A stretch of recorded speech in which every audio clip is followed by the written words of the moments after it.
Hello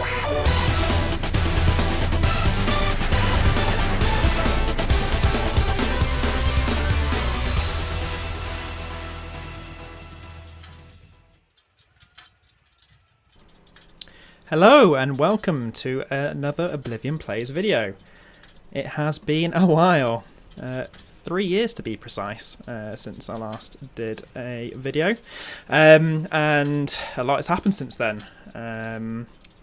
Kind of most importantly, I've made the switch to X-Plane almost completely. I've uninstalled P3D and FSX, and now I've basically dedicated my flight simming to X-Plane. So where are we? So we're at Manchester Airport. This is the latest Aerosoft release for X-Plane 11.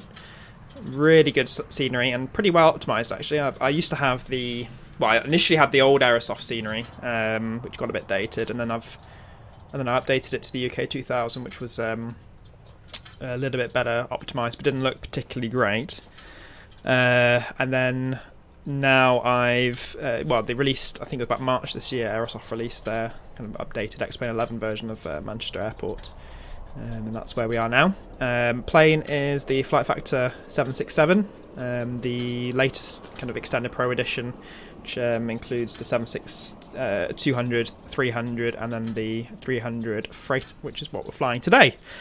So, what are we doing today? So we're flying from Manchester to Dusseldorf. It's a freight flight. I'm using a client called SimBuddy. It's a bit like the other clients that you can get for P3s, like Air Hauler.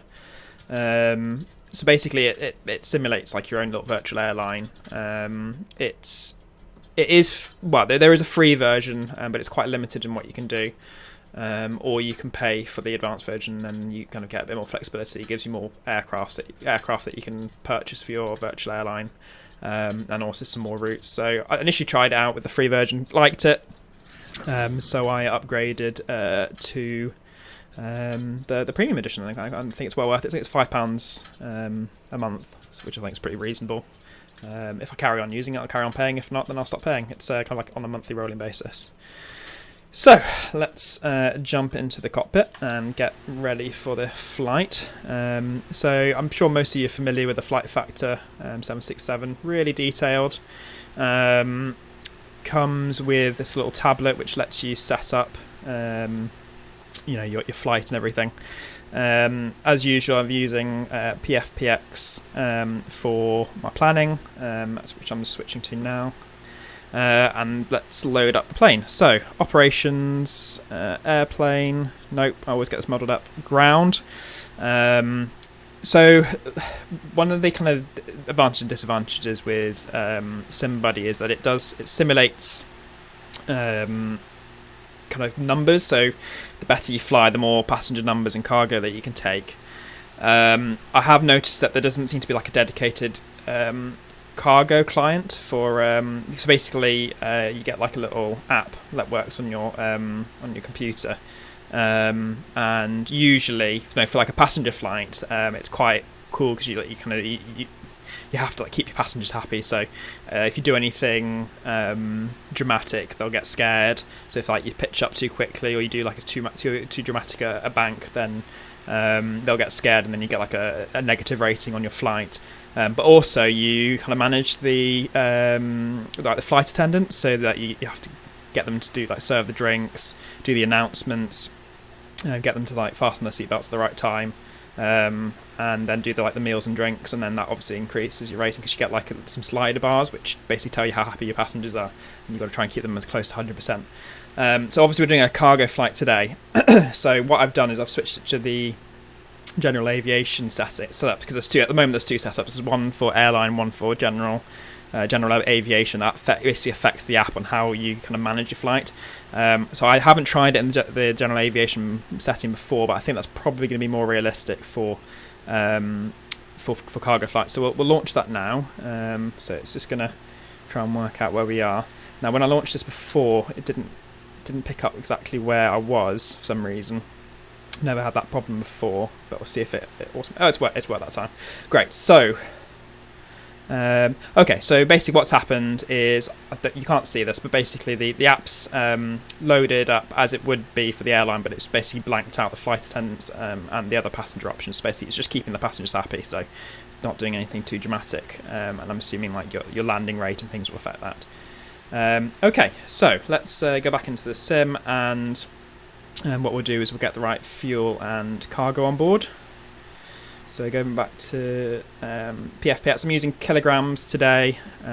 So our zero fuel weight is 90,000 kilograms. So we've actually got too much. We're probably actually going to struggle, because going back to my original point about how it kind of works out how many kind of passengers and cargo you take. Basically, if you keep them happy, you then generate more passengers and cargo for each flight. But because I haven't flown this route before,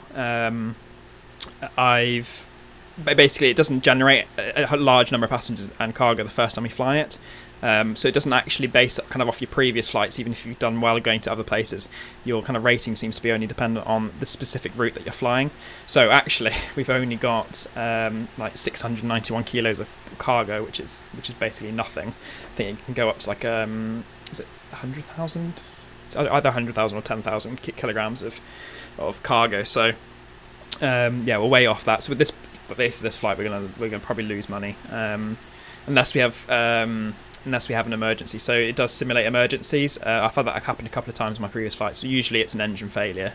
I've had one where it was an engine failure in cruise, and then one where it was like right on final, which made it quite challenging. And if you successfully land from an emergency, you get a bonus. So I think it multiplies your like income by 10 as like a reward for successfully landing. But anyway, so payload is 691 kilograms. We'll reduce the pallet number. Reduce that to like 0, and then we'll work up from there. So fuel weight is 6539 kilograms. We can't actually get down to the 0 fuel weight. It might be because of this.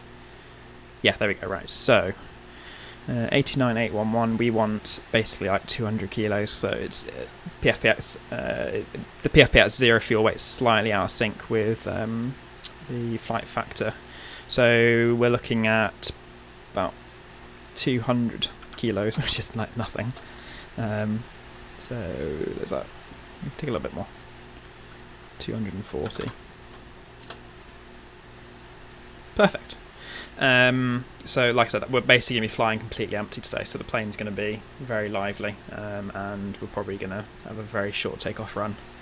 Okay, let's make sure everything's right. So yeah. Gross weight, is that about right? Yep, that's bang on perfect. Okay, so let's load. No fuel truck. Let's get the fuel truck up. Okay, let's try now. Okay, so now we're loading. For some reason, it's playing a passenger loading sound.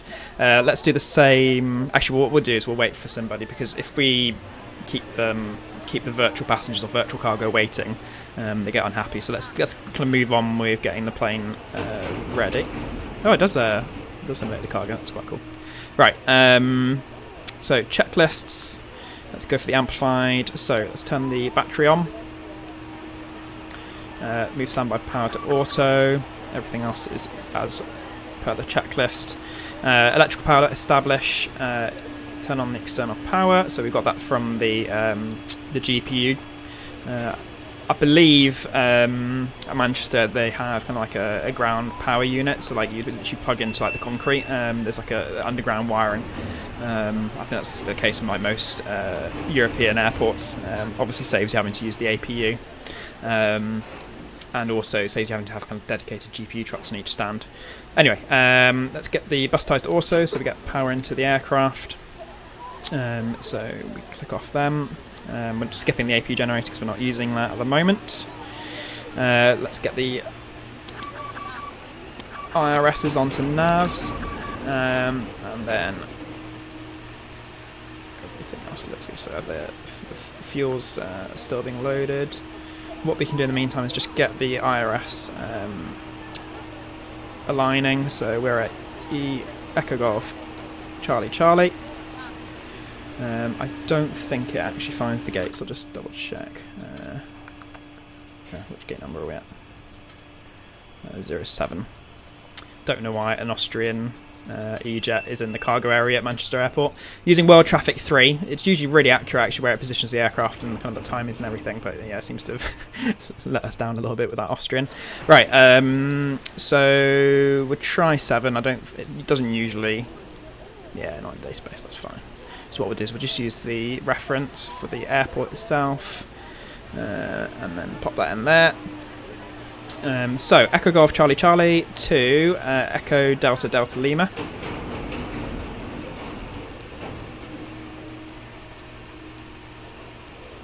Flight number Apple, that's the identifier for my airline. I think it's probably 001. Actually, no, what do I do? 010. I think we're up to about 10 routes now. Runway 23 left, double check that with flight radar 24, just make sure that's actually the current active. So 23 left, so we have to cross over 23 right to get there. Departure. So our departure today is, like I said, 23 left, and it's the Sunny 1Y. Sunny 1Y, 23 left. Route. So, up to Sonics. It's quite a short route today, so I'll just put it in manually. I didn't bother, doing like a company route or anything. UL 975 to Delta Echo Sierra Indigo Golf. And then Lima 603.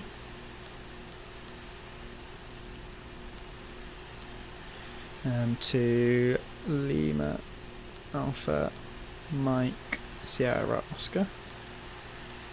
And then UL, so Uniform Lima 603. To Echo Victor Echo Lima India. And then direct to Pam Papa Alpha Mike. Let's just double check the coordinates.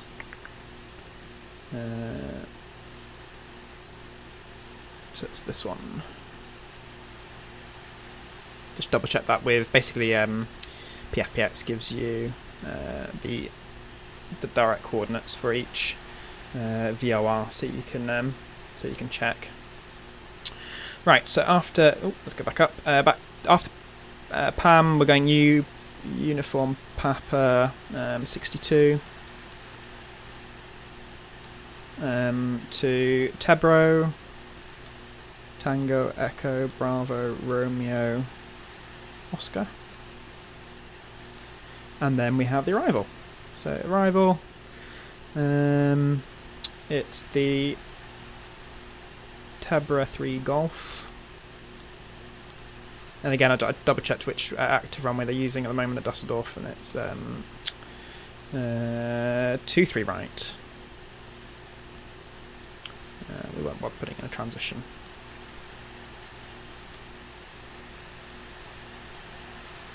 So we'll activate that, execute it, and then on the legs page we'll just get rid of any discontinuities. Struggle to pronounce that. Where are we up to? So we'll move that up. And then just to double check, it's actually the ethos is down here, isn't it? Go on to the legs page and then just do steps, just make sure everything makes sense. This is the start of the star. Lovely, that looks great.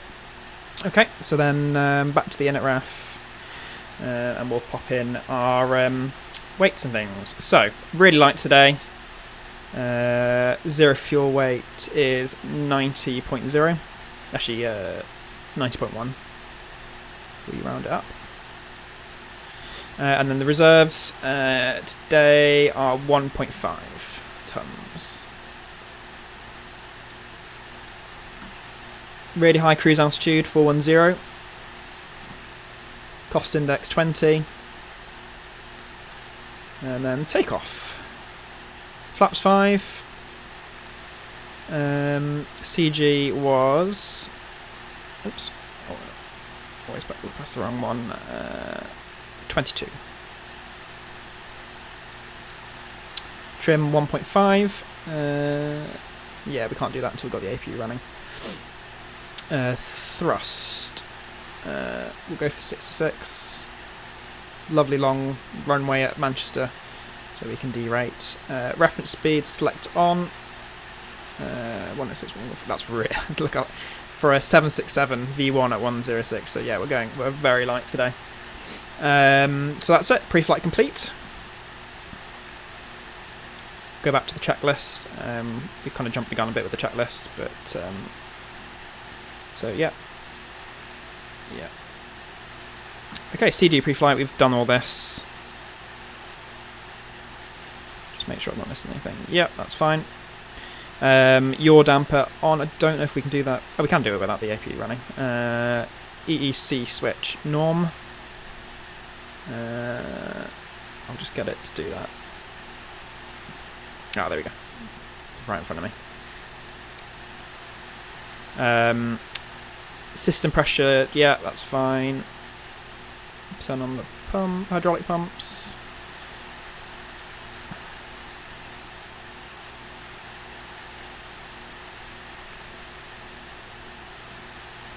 We'll skip the gen. We've already put them onto auto. The APU gen, because we're not firing that up yet. Vordium DME onto auto. Flight director on. Auto throttle arm. We'll put that onto V2, which is 127. So slow. Heading. Just give me a sec. What I'll do is I'll pop up. I don't know if can you see the AVI tab. See if you can see this when it loads up on my preview. Really good add-on if you don't have it. AVI tab. You can sync it up with your Navigraph and things. Also gives you things like map, shows where you are on a map, and then you can get like an ATIS from the airports if you go onto here. So we'll put in Echo Golf Charlie. You can see it, great. And then it usually is kind of, I don't know, yeah, so I think it updates basically when you last used it. So if you click the refresh button, it just updates it. So actually what we'll do is we'll put the altimeter in whilst we've got it up. So 1017, it's a bit twitchy. And then on the other one, otherwise you get a out of sync warning. And then you can pop in charts. So what we'll do is actually we'll just go on to airport, and then we can find out the heading, which is 232.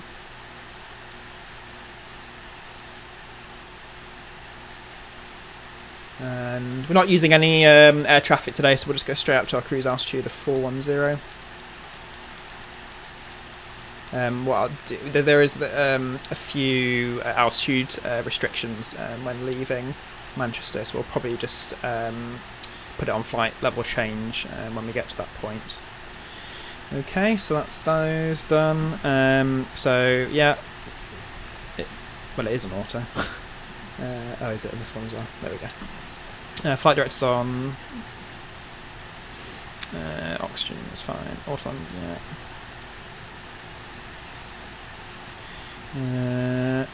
Auto brake to reject the takeoff.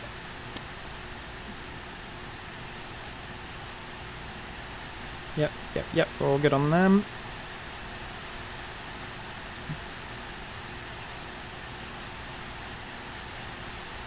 Everything else is looking good. Go back onto map on the HSI.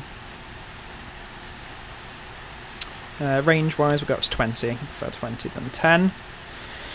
Right, next one is before start procedure. So I think we're pretty good. Did we skip anything on that one? No. I just feel like I've forgotten something.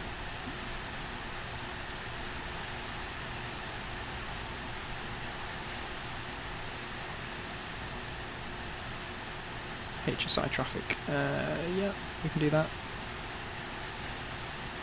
Oh, I've turned it off then.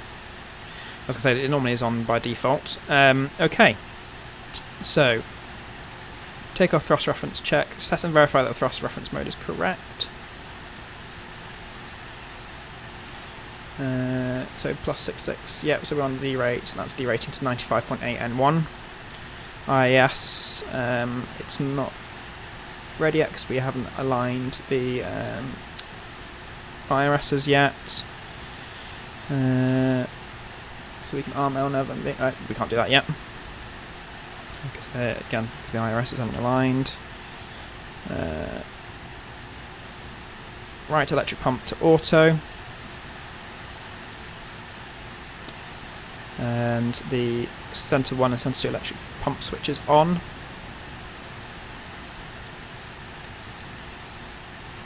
Left electric pump switch to auto, and then centre to auto. Excellent. Left and right fuel pumps on. Here. We haven't got any fuel in the centre pumps, so there's no point putting them on. Red anti-collision. Well, actually, we'll just turn that off for the moment, so we're not quite ready to push back just yet. And we're ready to go. Right, so let's close that for now. Let's load the virtual cargo with SimBuddy. Really quick. That's taken 2 seconds to load up.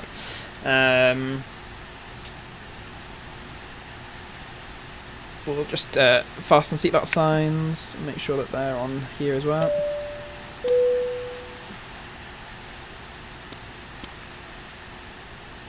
So packs to auto in the meantime until we've got the APU running. And then we've just got to wait basically for the IRS to align itself. Are we there yet? We're there. Excellent. So can we, there we go. Arm the VNav and the LNav. Great. So I think we're ready to push back. Something I forgot to do was just do the better pushback pre-plan. So we're going out to the left. Excellent. Another excellent add-on. Round to cockpit. You can actually integrate it with this plane. I haven't tried using it before, so what we'll do is we'll just see if it works. Before we do that, we'll just check. Oops. We'll just check the engine start checklist. Make sure there's nothing that we need to do before we start. Yep. Okay. We just need to turn the packs off when it's ready. So good. Okay. I'm just going to do a quick run through, make sure I haven't missed anything. Because I feel like I should have picked up that the signs should have been... There we go, see that's passenger signs. I must have just missed a bit on the checklist. To the engine start switches to auto. APU on. So we'll get that going. Put the anti-collision light on now. Yes, landing altitude. So that's the mode selector for the pressurization. Landing altitude today is 147. So we'll go 1470.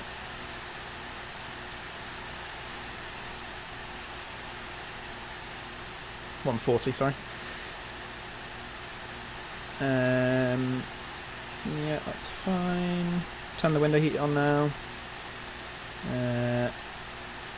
Turn the recirc on and the trim air on. Put the aircon to auto, otherwise... this aircraft has like a virtual flight attendant, and they call you if anything's wrong, and if it's not the perfect temperature, they moan that they're freezing in the back. So we'll just set all the aircon temperatures to auto. Packs are actually on, so we will turn these on. Put the APU and isolation valves on. God, that's loud. Don't need any anti-ice.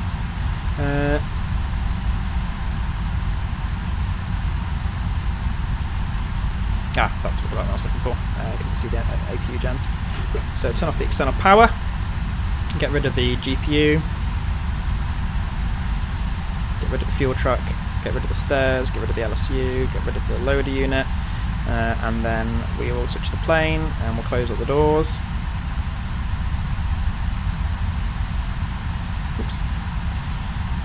And let's get the pushback. Right, so let's see if this works.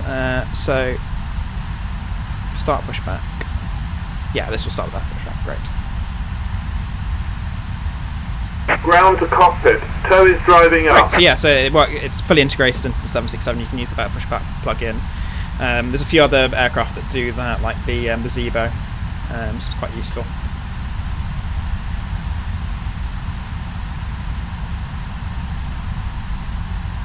So why is it saying V1? Ah, that's why. I didn't quite select the takeoff speeds, but now we're all set. It doesn't have like an enunciation for the speeds. Like there isn't a virtual first officer, so you just need to keep an eye on when you're taking off. Right, let's get the checklist back up again. Engine start. Secondary engine indicators select. So that's down here. So got the dual screen. Pack controls to off. Okay, all doors and hatches are closed. Ready to connect. And then we just need to switch to ground. He's still fannying about with the connector, so we'll leave that for now. So, as with a lot of Boeing aircraft, you've got to manually introduce the fuel at the correct N2, which is 15%. Let's just read the analysis. So basically, this is all to do with, it's all to do with the fact that the aircraft, the engines are off.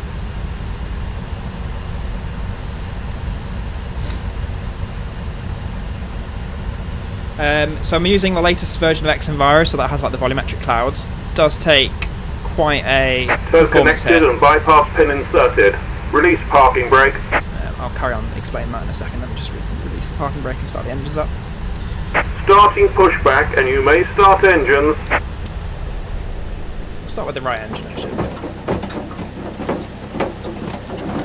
Definitely need to turn that off. That's the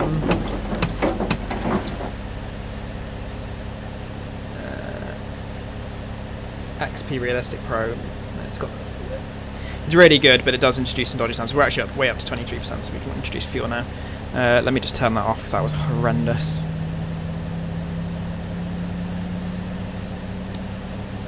Engine start. I think it's supposed to be the the suspension sound. Right, we'll turn that off and then we'll see if that's better for the. In fact, I think we'll just turn it off because basically it's a bit excessive because it's basically if you're using it with like a small GA aircraft, it adds some additional effect for the prop starting. Obviously, it's a bit excessive for a 767. I mean, I imagine there's a bit of vibration, but nowhere near that much. Right, so going through the checklist. Actually, we're doing the right one. But anyway, for control switch to run. Done that, wait for I to verify, and then we do the same with the other side. Yeah, perfect. Okay, so we're good to start the left engine now. So we'll just look for 15.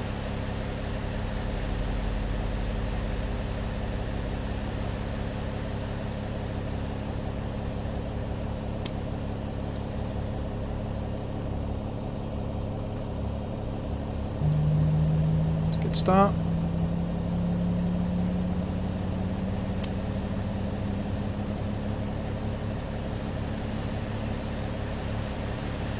So that was the starter cutting off. Let's turn off the APU and turn off the APU, turn on the packs.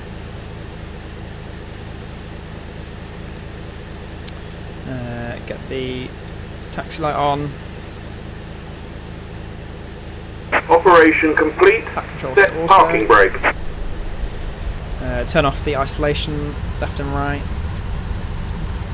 APU lead off. Status display select. Flap lever. So we're doing 5. Flaps 5 take off. Transponder will leave off for now. Taxi light on. Logo light we don't need because it's daytime. And otherwise good to go.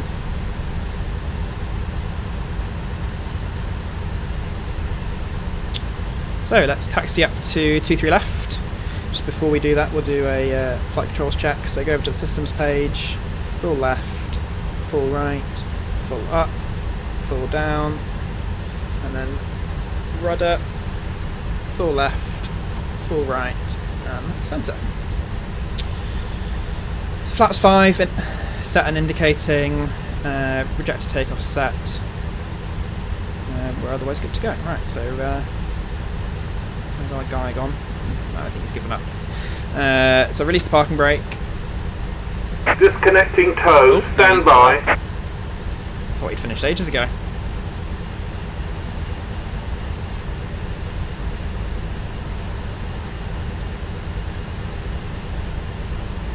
I'm way ahead of him.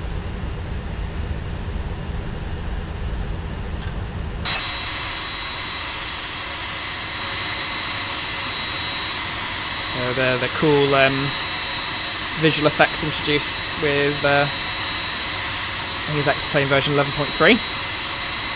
You also get the APU effect as well, which oh, it is still on. Did we not turn it off? Yeah, we did.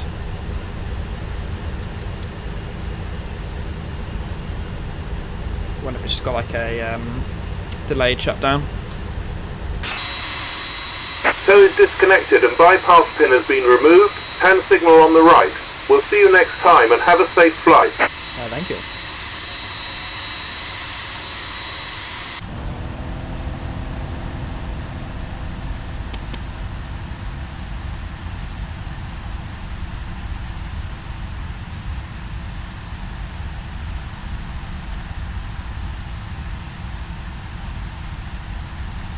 Let's turn off that page. There we go. Although it actually does have the brake brushes. Brake temps. That'll be fun. So just looking out the right, so he's given us the thumbs up, so let's go.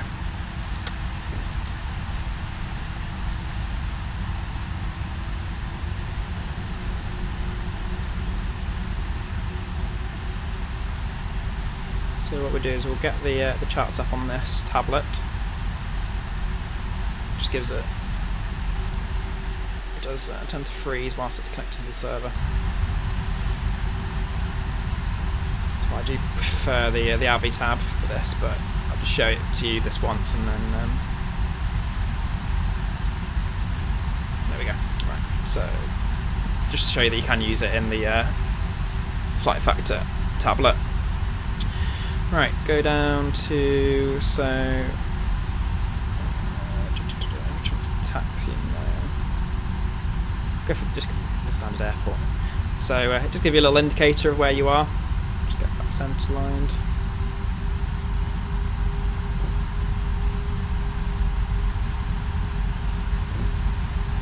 Don't know if the APU's bugged or whether I've done something wrong. We just try going to all the way across and then to off. Yeah. Anyone knows the fix, let me know. So ground speed indicated here.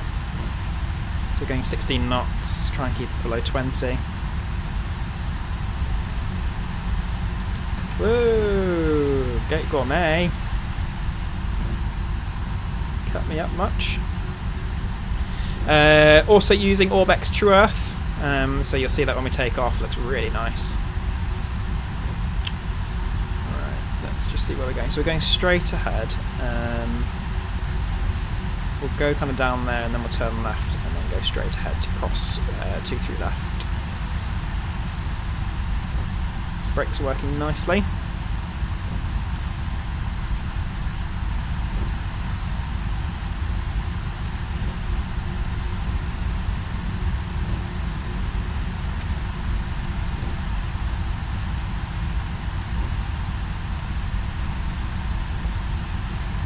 So the what's it called again? I just forget the name. XP Realistic Pros do know all these like vibration effects and head effects, and it does add some additional sounds like wind sounds, kind of drag effects when you've got like the spoilers up or the flaps down or the gear down. There's a bit of vibration as well when you've got some additional drag. So that's where we're going. So we'll do a left turn here.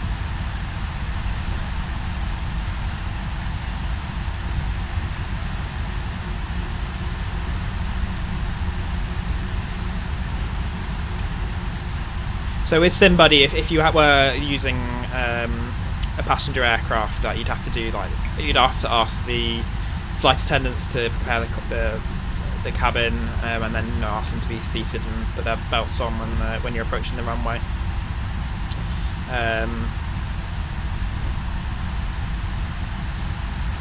If you don't, then and you take off without them being seated, they get injured, and then when they get injured, it slows down how fast they can do the service and things. So when they do the drinks and meal services, there is an aircraft coming in. What we'll do is we'll just put the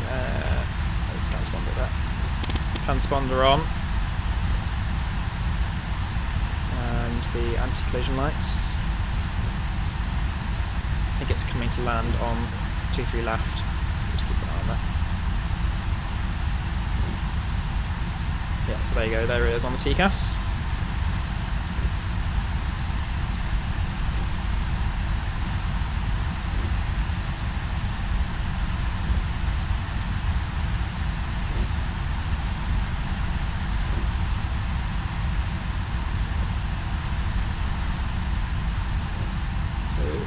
There's the hold short point, so we'll just hold short whilst this aircraft comes in.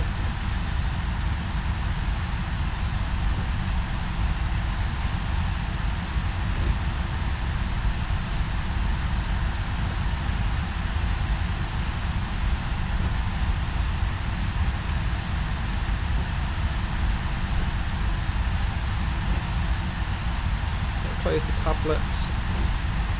We'll close the charts anyway. We'll go on to the checklists page.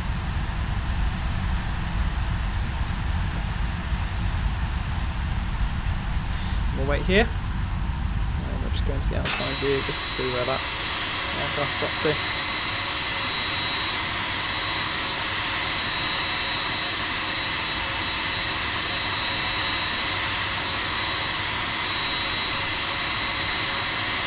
Something very large over there.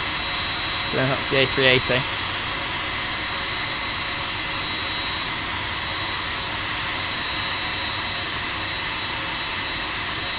Put the parking brake on, I think we're going to be here a little while.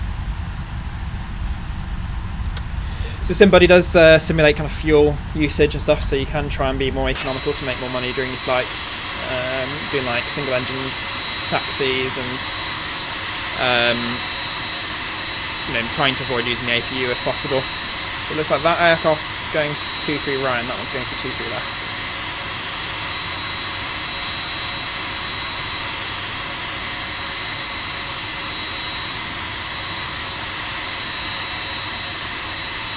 So they're the volumetric clouds in their full glory.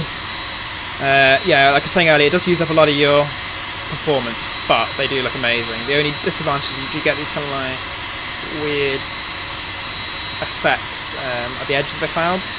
Don't know what it's called, but it's almost like haziness. Which I don't particularly like, but I have read into it. They're aware of it. It's a problem that they basically can't really fix without not using volumetric clouds. It's just the way that the technology works. But hopefully they'll manage to kind of reduce it as much as they can.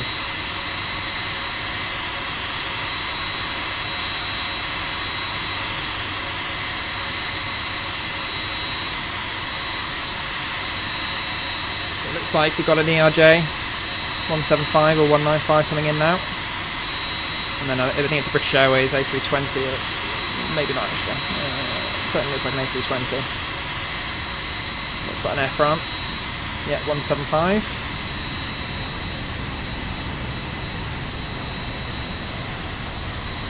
What have we got over there?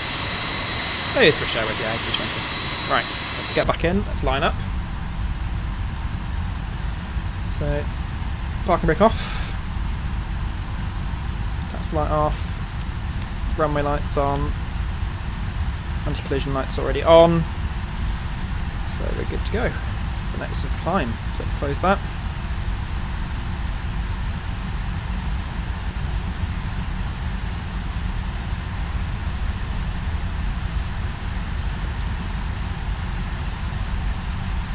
So I did do a flight from Manchester yesterday on 23 left, and I don't know whether the ground routes really work for world traffic. Some of the planes were kind of just disappearing, so we'll just see what happens with this aircraft.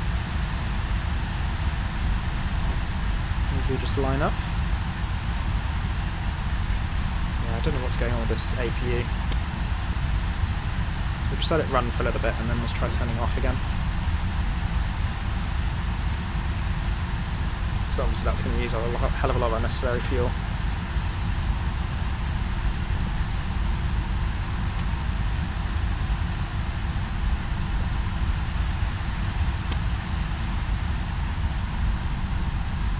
Yeah, there we go, that seems to work. Don't know why, I think I've had that bug before actually, to be honest. This is what happened yesterday. I think, yeah, they don't have like a set ground route. I don't know if they can... They're clever enough to like, taxi up the runway. So we might need to just go anyway in a second. We'll just see if they disappear otherwise. But I think the British Airways has done the same.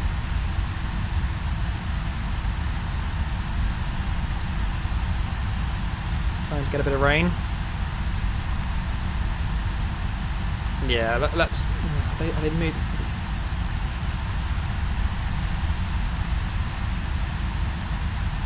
Just trying to work out whether they're actually moving or whether they're just stuck there. It's hard to tell.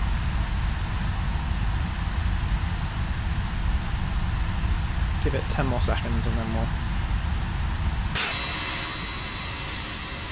The British Airways is working. Oh yeah, no, it's turning around now. Okay, well, it's going to take forever for it to taxi all the way back up again. What we'll do is, whilst it's off now, we'll take advantage of that and we'll head off. So 50% N1, looking synchronised and fine. Hit the TIHR.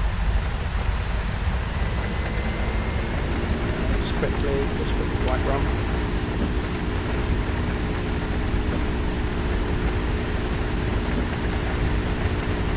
So, like I said earlier, we're going to, even with the D-rate, we're going to take off so quick.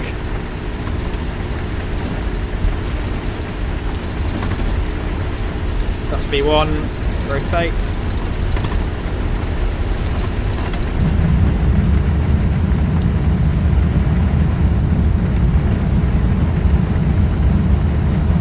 Positive rate, gear up. Quite an extreme. Don't want to go up 25 degrees. That's fine.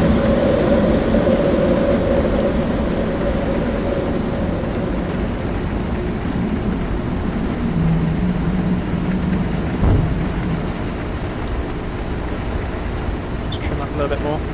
We didn't trim for takeoff, so that's probably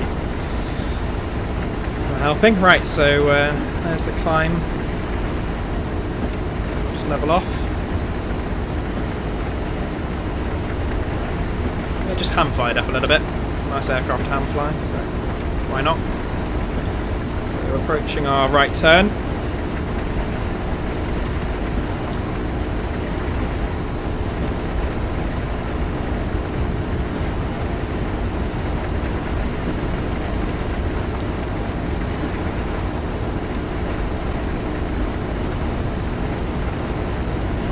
And our flight director.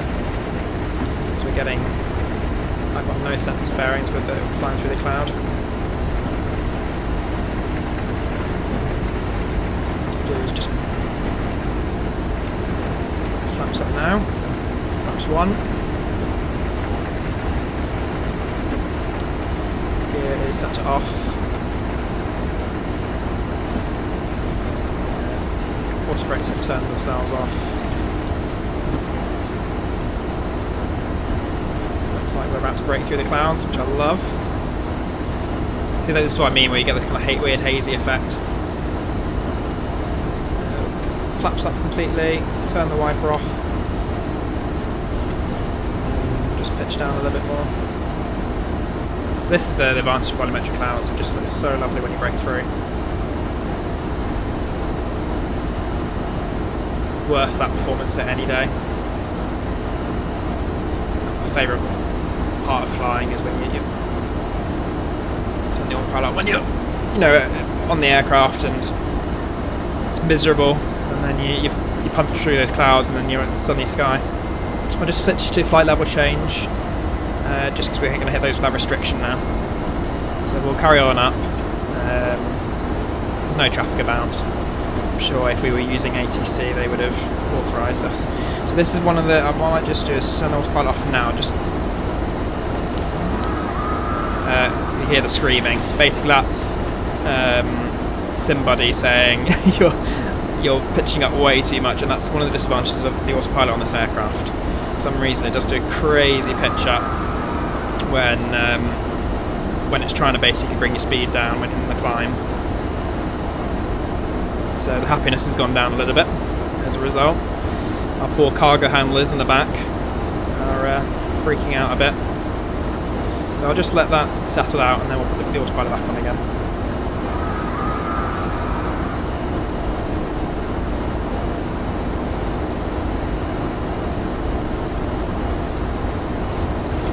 So we'll just do the climb checklist. So go back to checklists. TMCP climb set. Weather radar we can turn on, but it doesn't work with exit virus. There's little point of putting it on. Wind landing, I think it's supposed to say wing landing lights. Turn off. Oh no, we're not at 10,000. Turn the nose gear one off, there's no point in having that one. Nose making seatbelt, so that's required. We actually have crossed 10,000 now, so we can turn that off. We will turn up the seatbelt signs off. FMC seems to think we have insufficient fuel, which is a bit worrying. We shall see. I trust BFBX. Okay, so we're making that right turn. So basically the altitude restriction is up to, I think it's Sonex, so we'll just check on the legs page just to make sure, yeah, so once we pass Sonex we can go back onto VNAV. Clouds are looking alright, weird hazy. Actually, I'll tell you what it looks like, it almost looks like noise, doesn't it? It looks like white noise on a television, that's what it looks like. I don't know how much you can see it, because obviously I'm running in 4K and the stream's at 1080p, so I don't know how pronounced it is when you don't have it in 4K, but it's looking a bit fuzzy on my screen.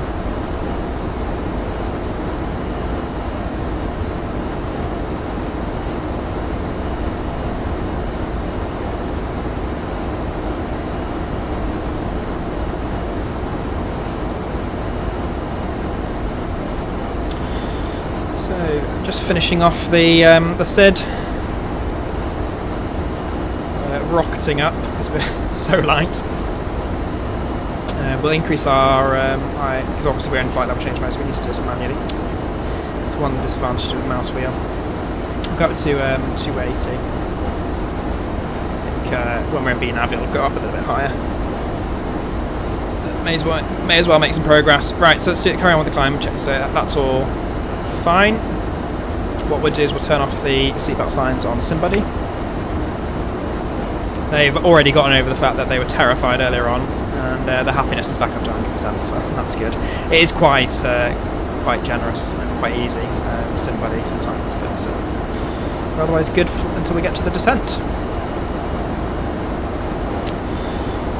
So, a bit of an explanation of where I've been. Obviously it has been a long time, 3 years since I last did any kind of YouTube content. It was probably... Well, it would have been the last time I did something was the summer holidays before I started working. Still saying insufficient fuel. Obviously, for those of you who know, I started working as a doctor in the UK in 2016. As you probably suspected, the NHS is very understaffed, so I've been very busy. Haven't really had much time to do anything like streaming. Obviously, it does use up quite a lot of time, and I just didn't have that time. I've had a bit of a gap in between jobs at the moment, so I've had some time. So I thought whilst I had the time, and I was doing flying anyway, I thought why not just do some streaming whilst I'm flying. I'm waiting to hear back whether I get a job soon, so I don't know how long this is going to last, but I'll take full advantage of it whilst I can. Right, we passed Sonic, so we'll put on the VNav again. So I'll try and do as many streams as I can, possibly do some videos as well. We'll see how we go. It's easier for me to do the streams because it uses up a little bit less of my time. So basically, I'm doing the flight anyway. I might as well just flip on the streaming software. Whereas doing a standalone YouTube video, although I prefer to do that kind of content. It does use up a lot of time doing all the editing and everything. So we'll see how this goes. See what you guys think. If it's not particularly popular, or you'd rather me do videos, I'm happy to switch that. I mean, the advantage of doing the stream is you can always watch it on playback, so it's kind of the best of both worlds. Obviously, it doesn't have the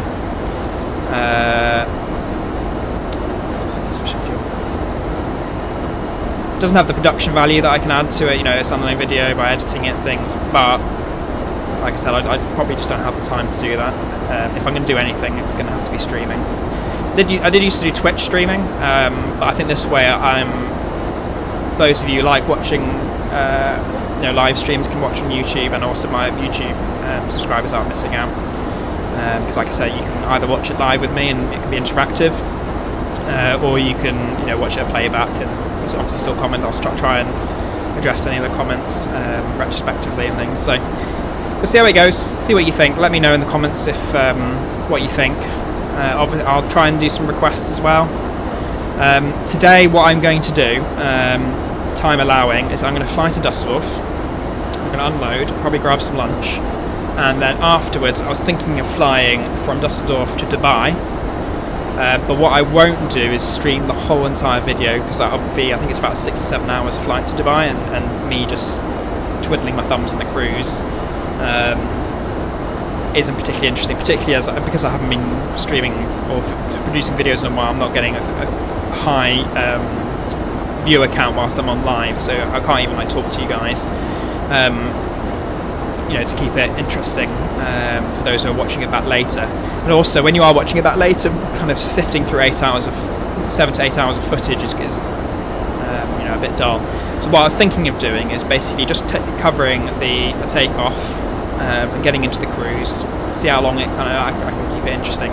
Once I feel like it's drying up, I'll stop the stream, and then we'll cover the landing, or the approach and landing on the other side. Again, you can let me know what you think by commenting in the meantime.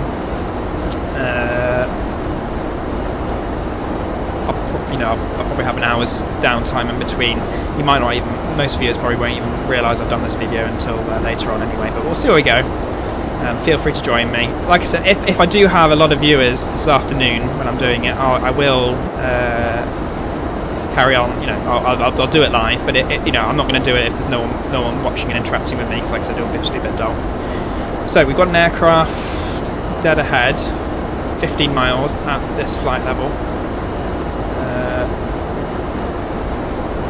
Don't think we're on a collision course. What I'll do is just see it. Sorry, it's going to be really loud. No, I can't see it. Go back inside, because that's ridiculously loud.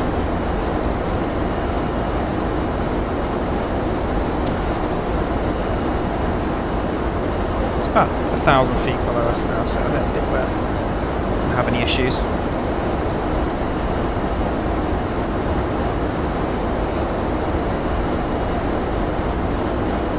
So if we can just see it, it's off to our 11 o'clock.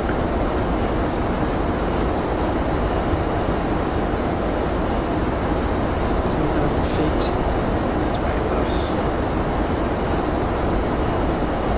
I don't think we'll get contrails. Oh, well, we might do actually. We're 30,000 feet up. Wow, we have rocketed up. Let's just see. We're off to our 10 o'clock now. And it's gone. So we have absolutely steamed up. We're almost at top of cruise, just about 11 or 12 nautical miles. Let me just see what it keeps saying about fuel. we've got loads of fuel. We'll have at least 1.6 tons by the time we hit Dusseldorf, which is, you know, 100 kilos over our, well, we're way over that now, 300 kilos over our reserve.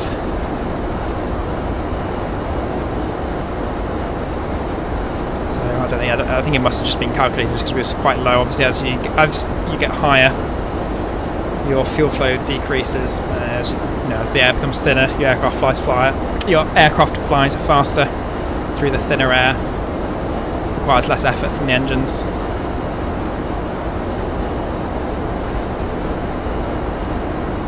And I suspect there's probably something to do with the air-fuel mix as well. It's more efficient as you get up. But that's why all airlines, you know, they try and fly as high as possible, with as high as their, you know, the aircraft performance and weight allows. Which is also why you get, you know, the step climbs, where as you burn off fuel and your aircraft becomes lighter, it allows you to go a bit higher. So they try and utilise that height as much as possible. So, particularly large aircraft over very long cruises, as they burn off that fuel, because they become lighter, they just try and just keep stepping up the height as allows, and obviously as the ATC allows as well. So almost at top of cruise. What we'll do is we'll just on the EFIS, we'll just increase the range. So we can see what's coming up. So we are pretty much 320 nautical miles from Dusseldorf, just short. We're on the progress page, 329. 12:38 Zulu time is our estimated time of arrival, which... where's our clock? Oh, I've really struggled with the clock in this aircraft. 11:50. So that, yeah, obviously it's live time, so in the UK we're an hour ahead of that. So we've got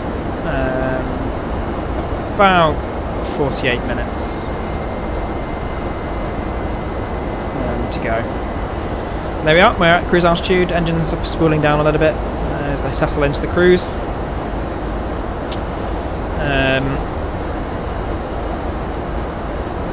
So 767, I've only recently purchased the latest update, which included the 2 additional aircraft. I think they've done some work on the interior as well. It's quite an interesting aircraft because it's kind of a blend of the old and new. It's got a lot of new features of that Boeing have introduced, but still has, you know, the old analog, some of the old analog dials with some of the newer technology. It's not, you know, a full glass cockpit. I think some of the later, because they stopped producing the passenger variant some time ago, about 10 years ago-ish, maybe even more. I can find out.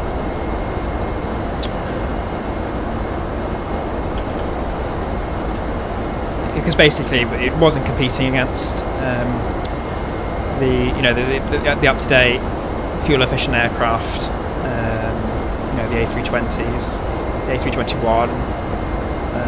It basically didn't really fit into any particular class of aircraft, and then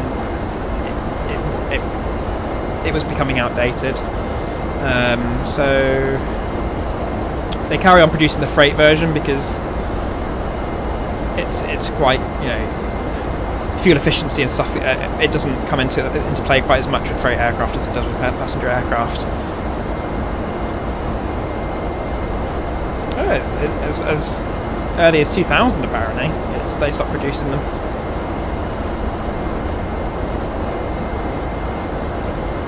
And 300 doesn't quite say. Yeah, the 76300 they stopped producing until 2000. They stopped producing in 2000. So yeah, that just shows, you know, how things change so dramatically. But like I said, they're still producing the freight version. I think on the latest freight versions they do have a glass cockpit.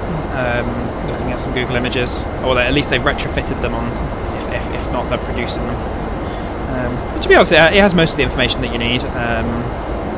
It's just not quite as automated, you know, as the latest, you know, the 737-800, etc. or the A320 series. Another interesting aircraft I purchased recently was actually the 727, and that's even more basic than this. I don't think it's got the only glass thing it has is the little map display and TCAS display that it has. And it doesn't have a VNav or an auto throttle. It's a very hands-on aircraft. It's quite fun to fly. It's so much so that you have to work out your descent. So I've got this little descent calculator for the 77 because without using manually using calculators and formulas and things, it's quite difficult to work out when you're supposed to be descending. So really fun aircraft. I would quite like to show you that as well. And it's really in-depth model.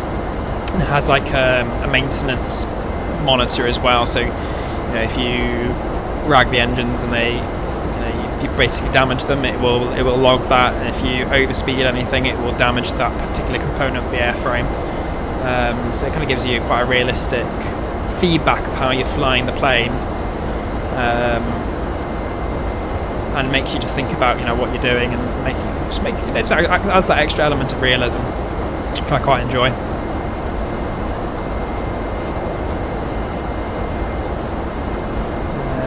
767, it does have some form of maintenance. So if we go into failures and reports, it does give you, if you do break something, it does have that, but it's not quite. It doesn't have like a wear model. Whereas the 727, it just kind of shows the engine wear, and you have to repair it. A bit like the TBM 900 as well. Another excellent aircraft, but unfortunately I've struggled with it. It doesn't seem to cooperate with Orbex True Earth. I haven't confirmed this, but having read online, there does seem to be some correlation between the TBM 900 and Orbex. It seems to be crashing a lot. I mean, I basically can't fly a flight now without it crashing, unfortunately. Might be X-Enviro as well. I know X-Enviro interacts with a lot of add-ons and can cause issues. Yeah, I'm struggling, unfortunately, with the TBM because it is unfortunate because it is such an excellent add-on. So realistic, beautifully modelled, beautiful flight model as well, and it is one of my favourite GA aircraft. If I won the lottery, that would be the aircraft I would have liked to buy. So yeah, it's a bit of a shame it's not working.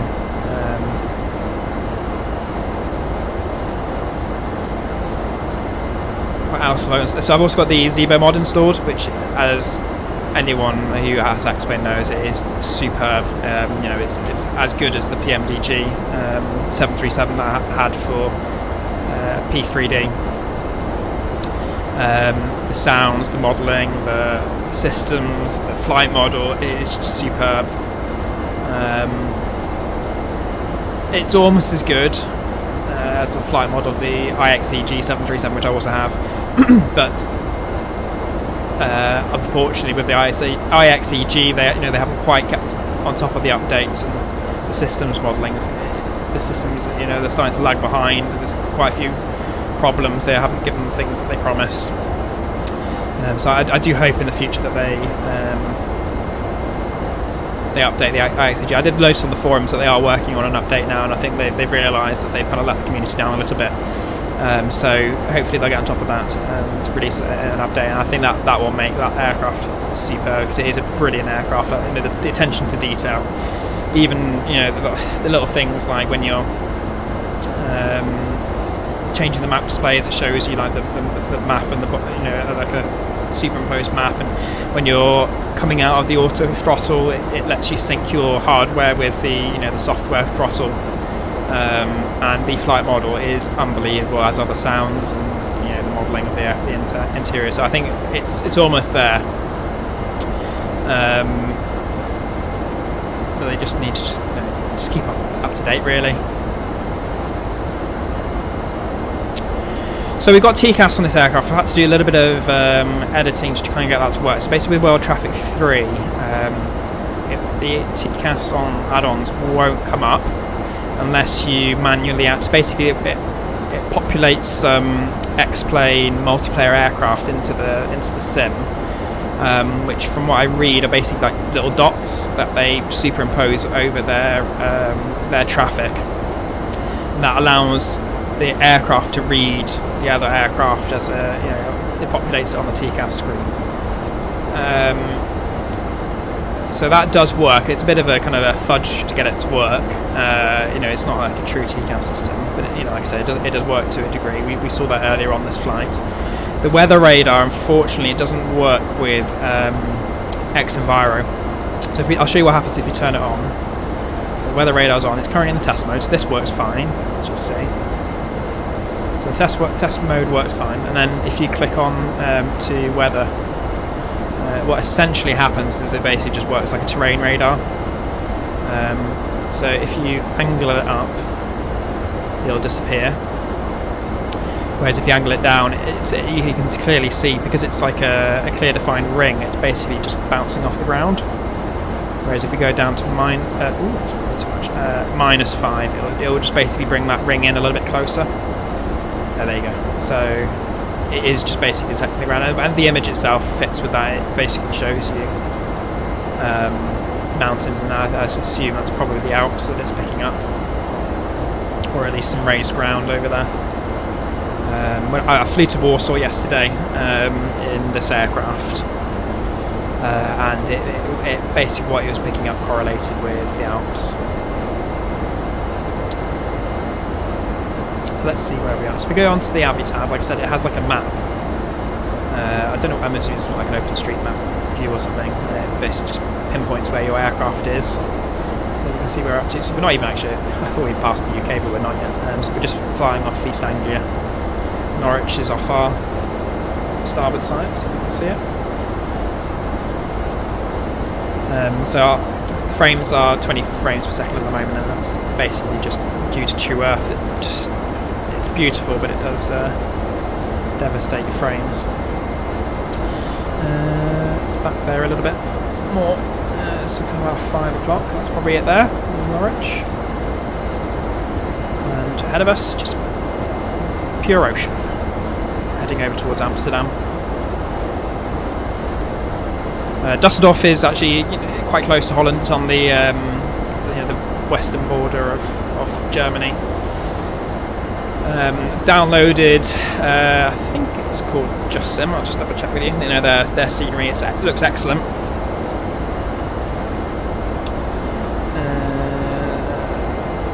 Purchased it basically for this stream, so we can check that out.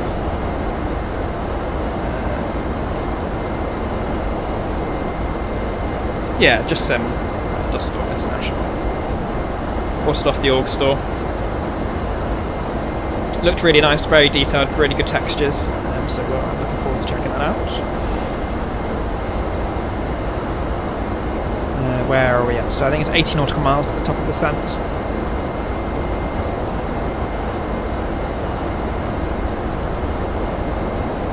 Feel free to interact if you come onto the chat. So I can't see anyone at the moment. Ask me any questions you like.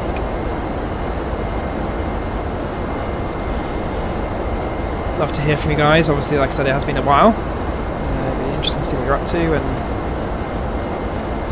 what you'd like me to cover in the next the coming days. But I think I could stream on a daily basis over the weekend if you'd like, and on Monday as well, actually.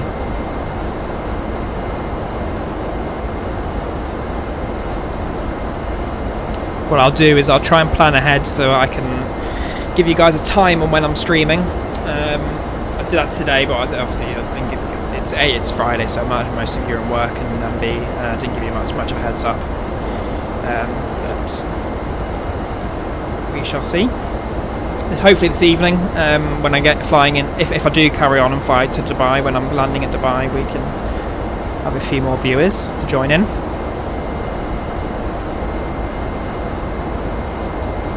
I don't think we'll be able to have anyone actually fly alongside. Well, I used to do that when on Twitch. There was a program which I forget the name of, which basically populated AI aircraft in your simulator, and it allowed you almost to have like a third-party multiplayer in P3D. I don't know if it works in X-Plane, but I think for these streams I'll just keep it to myself for now.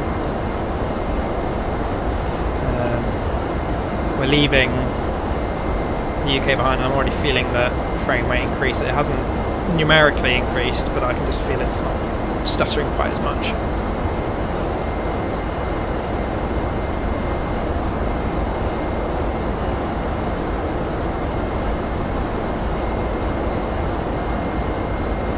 Right, let's bring down the... Well, let's just turn off the weather radar at the time, actually giving us weather.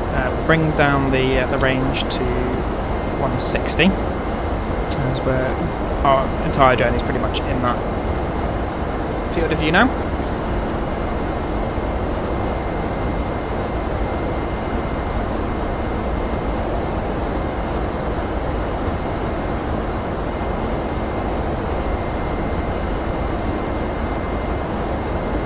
Never actually changed this to standard, did I? Obviously, mate.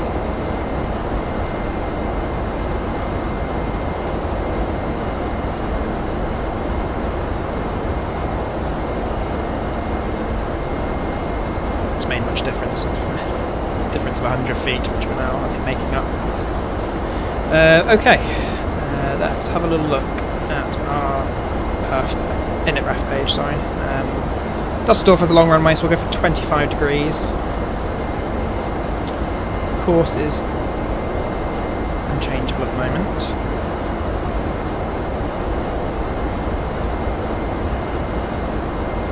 That's quite interesting. I thought this was like your ILS settings, but I made the mistake yesterday of trying to change it. So basically, this is actually your VOR only controls, and it will skip out any ILS frequency, which is why I was getting really frustrated yesterday because it wasn't working. Apparently, I haven't double checked this, but this is actually your ILS settings, which makes sense because it says test ILS on it.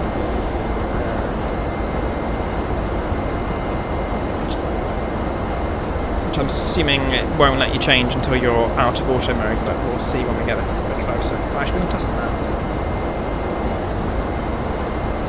Yeah, there you go.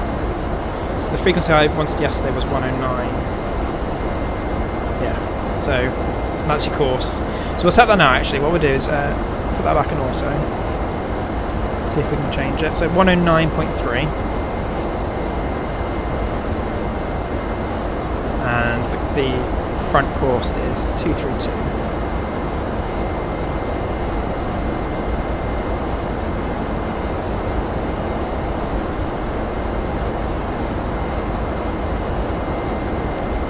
Okay, well, we'll see if that works. We've got a lovely tailwind, 30 knots, which means our ground speed's 472 knots, which isn't too bad.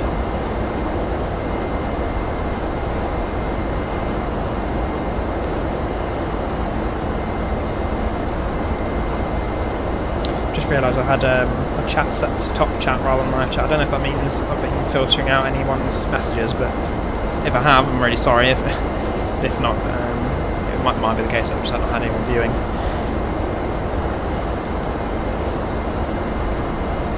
So let's get our charts up. So Abbey tab, home, airport, search.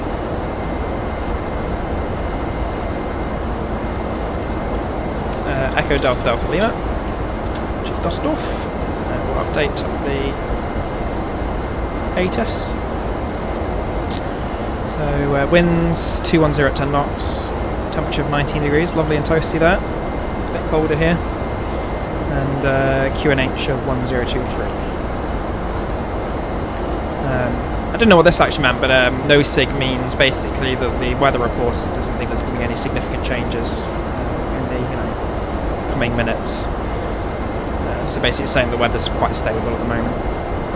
Click this little button on the Abbey tab and it takes you over to the charts if you've sorted it out to, you've linked to your Navi graph. We're landing on 23 right. ILS or localizer runway 23 right.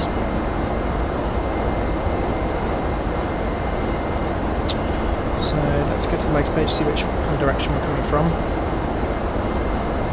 So we're coming from Regner, which is there. Before that is Bottrop, so we're coming from this direction. If we look at the vertical, so we need to get down to 3,000 feet, so we'll put that into our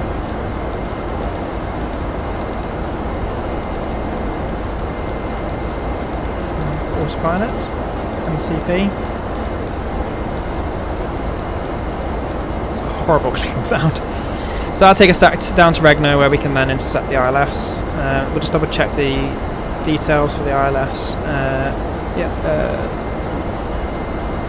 109.3, 109.3, 232, perfect.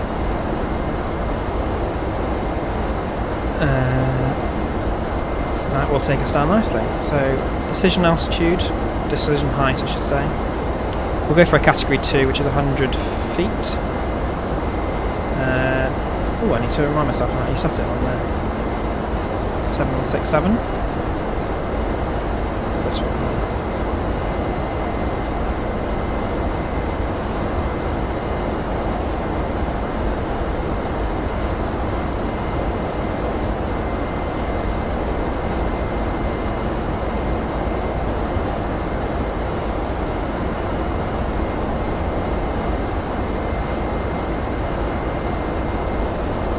Oh, it's there. Right, it's right above the button I was changing. So 100 feet. So 100. To press that. Sorry if I scare the living daylights at you. Right, so 100 feet set. Well, we're pretty much going to have a visual approach anyway when we're getting there. So that's pretty much there. We'll just go through the checklist, make sure I haven't missed anything. Descent, landing altitude is set. Yep, because it was 147, wasn't it? ECAS, recall, nothing up there. Arrival we've done. Landing flaps we've selected. Radios we've tuned. Tuned that ILS, so hopefully it'll work. VRAF is entered. Now we've hit the top of the descent, just increase the drag.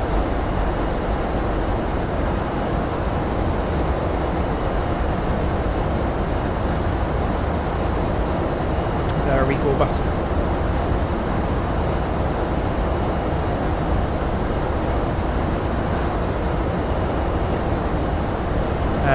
RO installed, radios tuned, landing flaps selected, VRAF entered, which is 1, 2, 3. Can't remember what the winds were.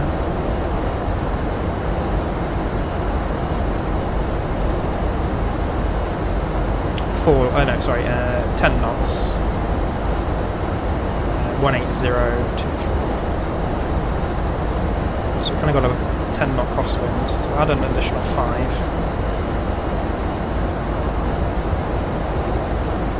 I'm sure there's a better way of calculating that, but we'll go for 128 as our VRAF.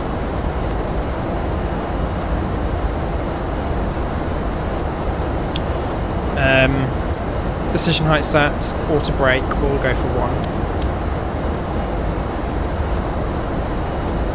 And we'll go to the approach one there, a little bit lower down. We'll bring in the distance, there we go, to 80.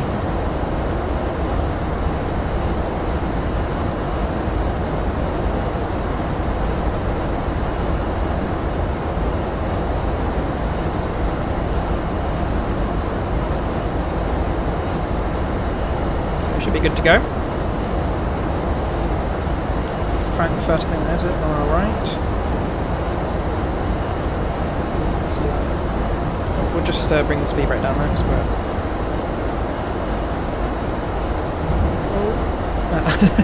we're at idle.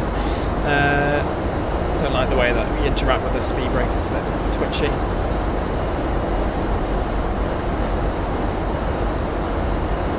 See Frankfurt?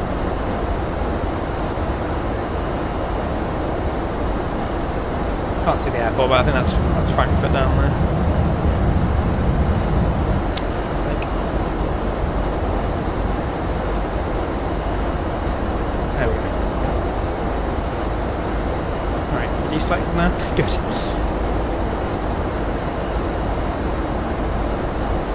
Okay, so idling out on the engines. Speed seems very low, but it's actually, I think, it's in a max setting at the moment, because that slowly increases as we get lower down.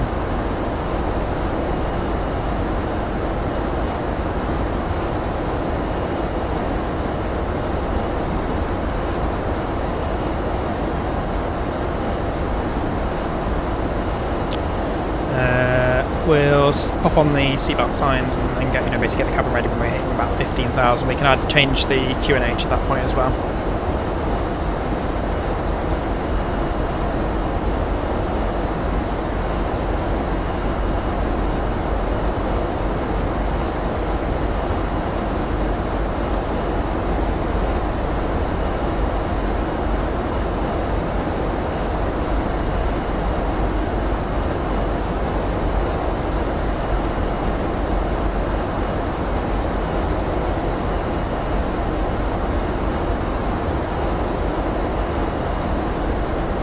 Shame, because X-Enviro looks lovely when it's kind of quite overcast, but when you're getting these kind of scattered clouds, it does look a bit.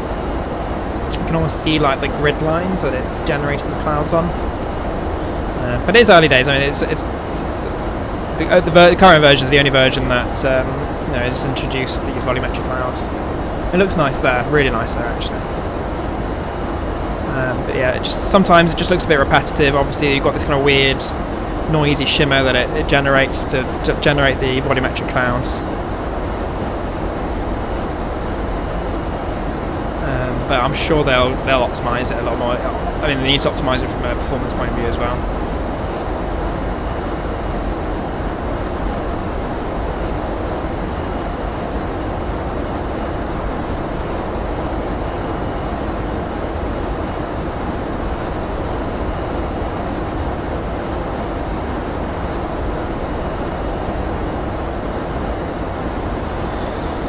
So, about 80 nautical miles before we make our right turn into the approach and the ILS. It's funny, that looks like we're coming in from a different direction on the... very nice, it's that way.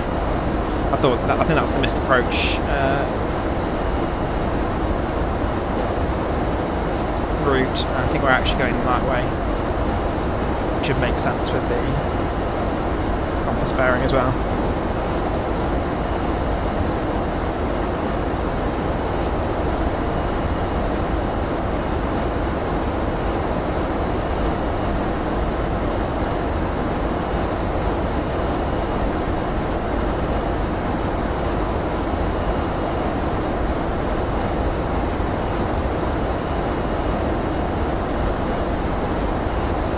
Another aircraft to our 10 o'clock, looks like it's going to cross in front of us.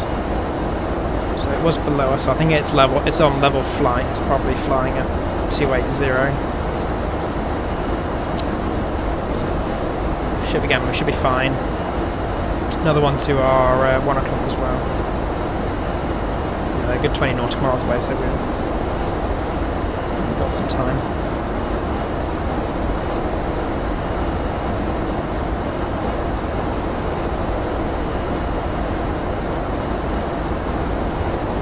Looks like it's coming quite close actually. I don't know whether whether flight factors have simulated, the TCAS warnings. If you're on an intercept course. Can't see anything though.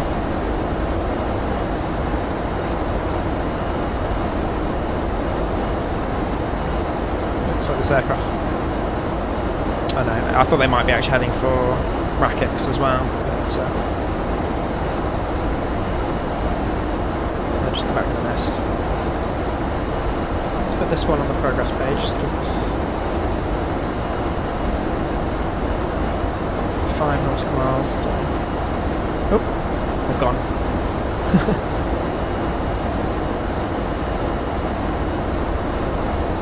It's a shame that Orbex haven't produced kind of like a lower detailed global or at least like regional products such as something for Europe. So I don't particularly like the default textures for Europe and things. It's just very samey and bland, very kind of orange. You can see in front. There's hardly any detail; just looks very generic. Hopefully they'll start mirroring some of the products that they've released, for P3D. So they've introduced a true Earth products into P3D, but they don't seem to have done the reverse for some of the older P3D products. I don't know whether they're just working on the newer ones and then they're going to put them in for both flight sim options. Kind of makes sense, I guess, from a financial point of view and workflow point of view, but I don't know. I think it would be quite popular. Because like I said, the default textures are quite bland.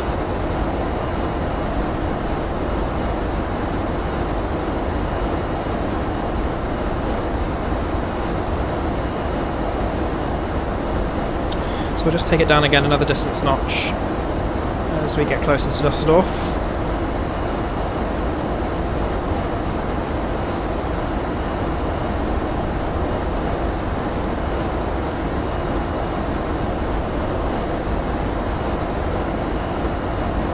So the cities don't seem too bad, but it's they're kind of like little islands and these generic field textures, which just looks a bit odd.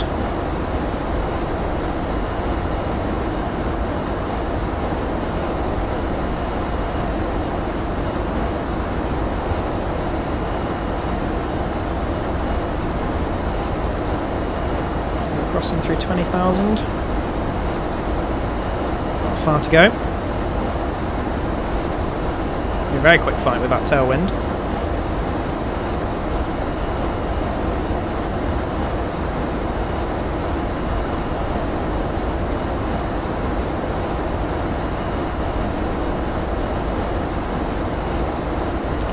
Yeah, note to self, don't minimise the SimBuddy client because it absolutely messes it up.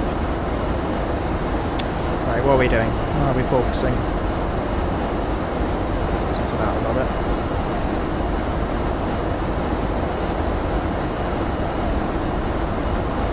A little bit of speed brake.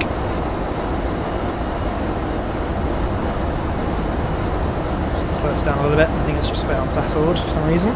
Crossing through 18,000. So almost time to pop on the seatbelt signs, etc.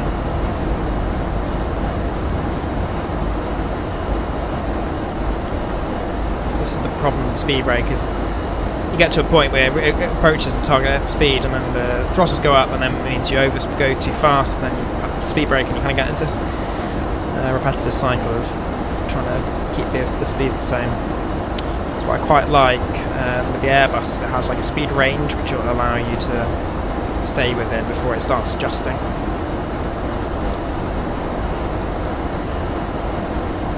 So like I said, I think we're going this way and then going up that way and then getting onto the ILS. Right, what we'll do is we're close enough to 15,000. We'll pop on the seatbelt signs.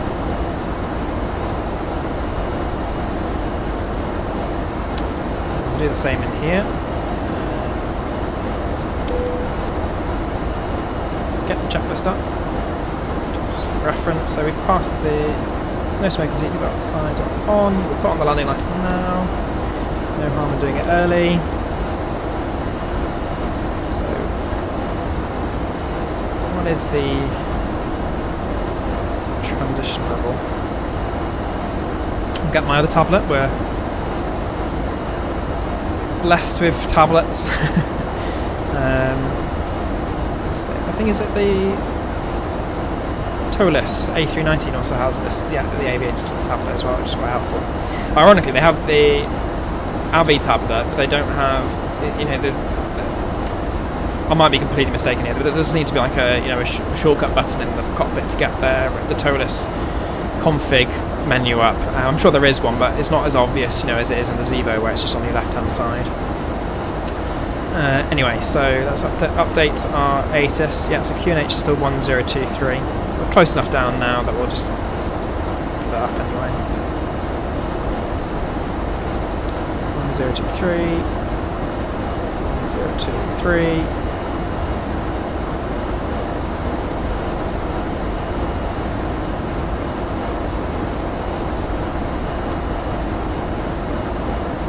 I know we're doing it a bit early, but like I said, we're not using ATC or anything, so it's not too much of a big deal. The transition altitude is 5,000.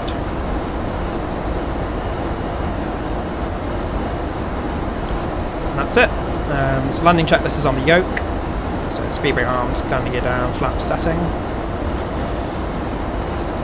So I think we're pretty much set to go. Speed brake set at 1. We'll arm the not the speed brake, so the auto brake set at 1. The speed brake will set when we're lower down. Just a tip for those of you who have the 767. You click the lower part of the speed brake, it actually automatically sets the it in the armed position. It doesn't actually seem to have an indicator though, that just to demonstrate that it is armed.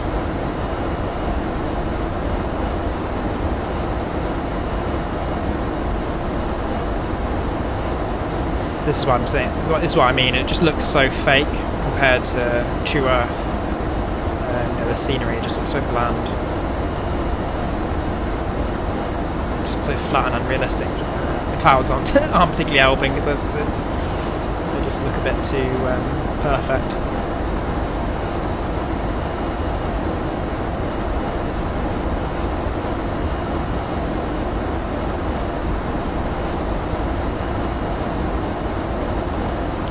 No, the shading isn't. I think it doesn't help that this part of Germany just seems to be incredibly flat, but also the shading doesn't seem quite right either.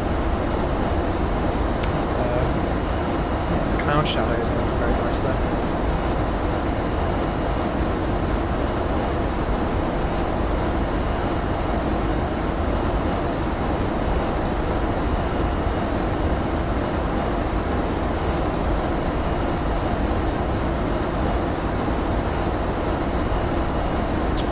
So there we go, there's the 10,000 mark. We're just decelerating a little bit. What we'll do is we'll just bring the speed brake up just to help it slow down.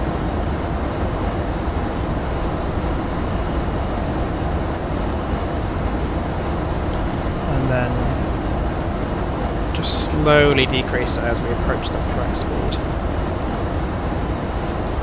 So I'm not entirely sure, but the sound I'm pretty sure is the you know, the FS Realistic, whatever it's called. I always forget the name of it.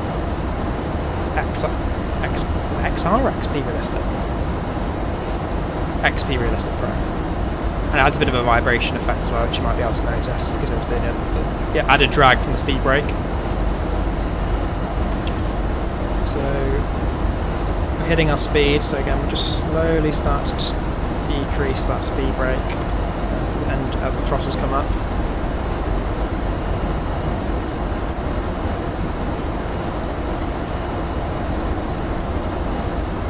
We're quite well settled now.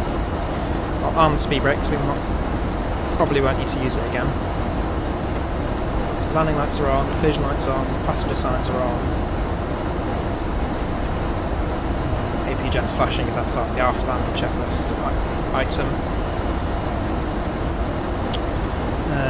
Turning into the bot. Bravo Oscar Tango is the start of the approach into the ILS.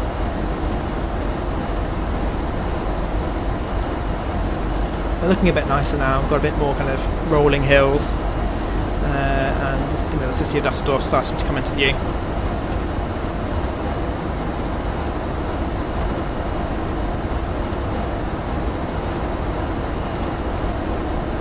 Not actually see the field yet, I don't think. So it should be around about 2 o'clock-ish. Looking out there.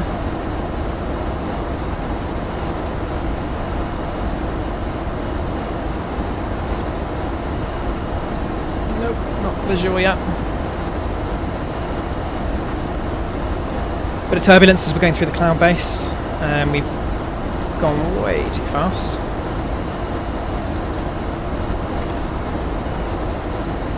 Just slowing down a little bit now.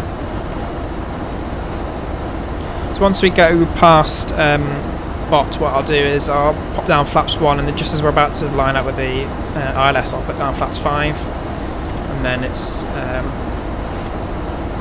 15ish as the glide slope becomes alive, and then I'll put down 20 as we start to descend, and then we'll work down from there.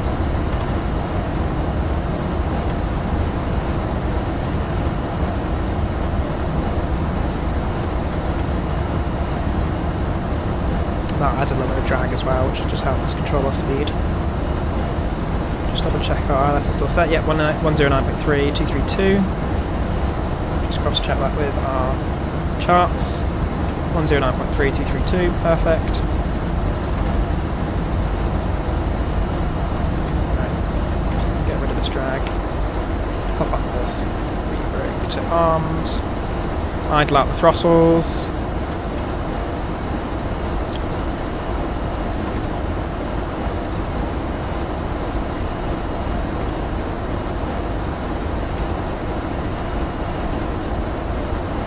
So the field should be directly in front of us now, so it could be that there.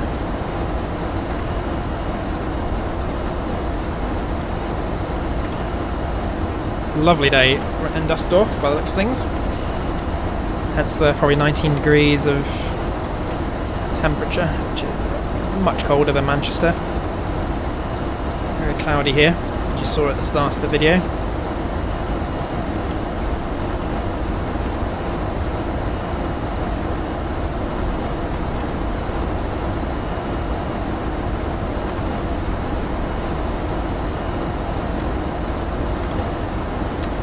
Nope, we're going too fast again.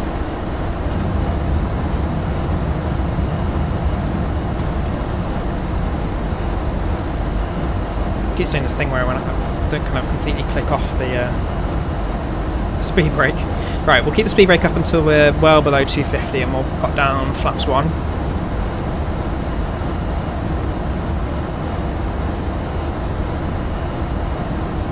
So down flaps 1 now.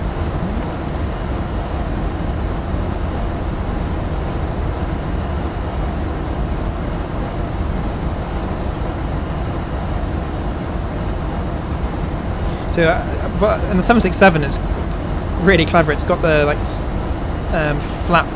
maximum flap speeds around the actual flap indicator, which I've not seen before. It's actually a really good way of visualising your max flap speeds.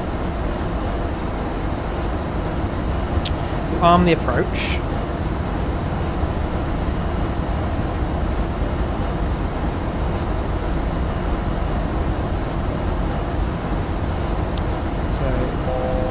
ILS is working nicely. We'll go flaps 5. We won't go flaps 5 because we're overspeeding.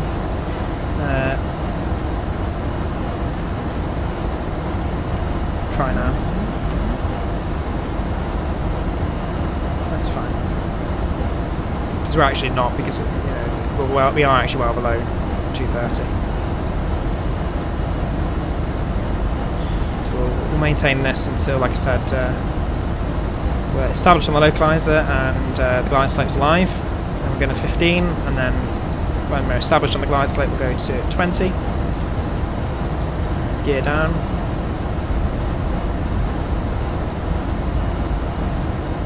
Still can't see the airport,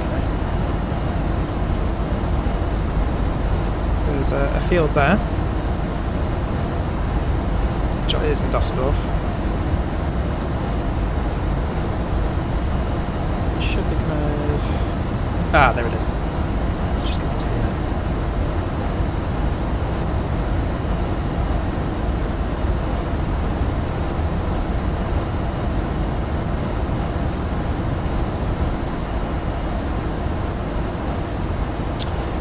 So this is probably when we should have introduced flap 5 at the decel.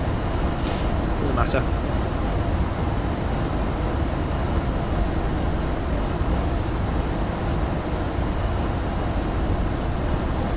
Like I said, 15 will be coming up next.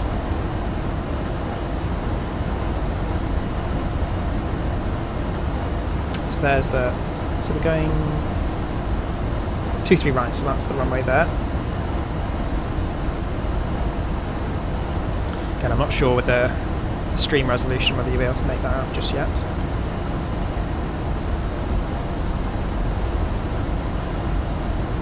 I'm just paying attention to the localizer, just want to see when it's alive.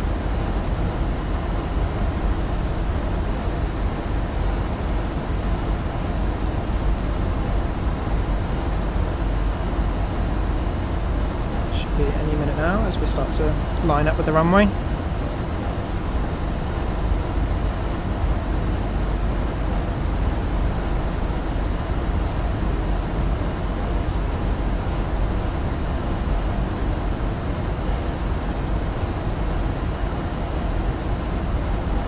There we go, localizer's alive. As we turn in.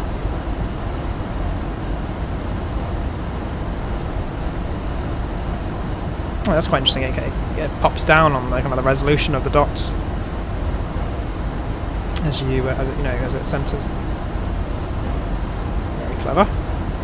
So glide slope is live, so we'll go flat 15.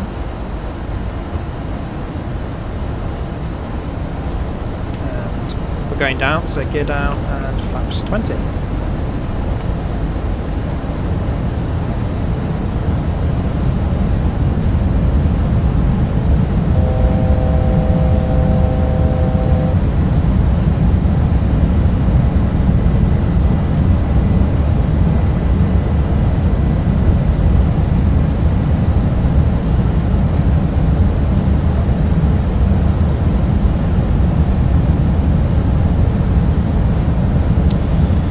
So, let's go down to VREF, which we agreed was 128.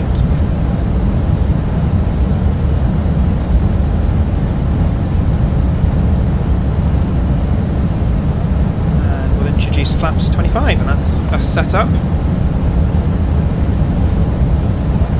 So once we're a little bit more settled, I'll take control. Go down to this one, 20.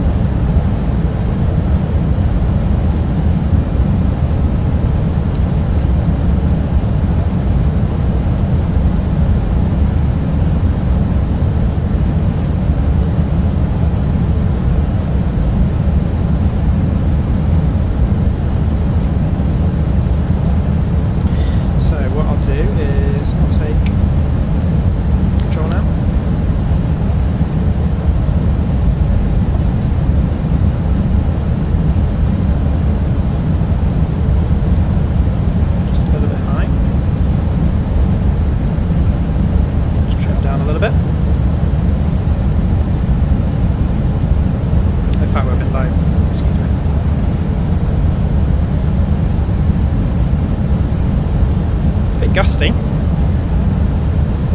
despite the low winds. Just trim up a little bit. And what I'll do now is I'll take control of the auto throttle as well.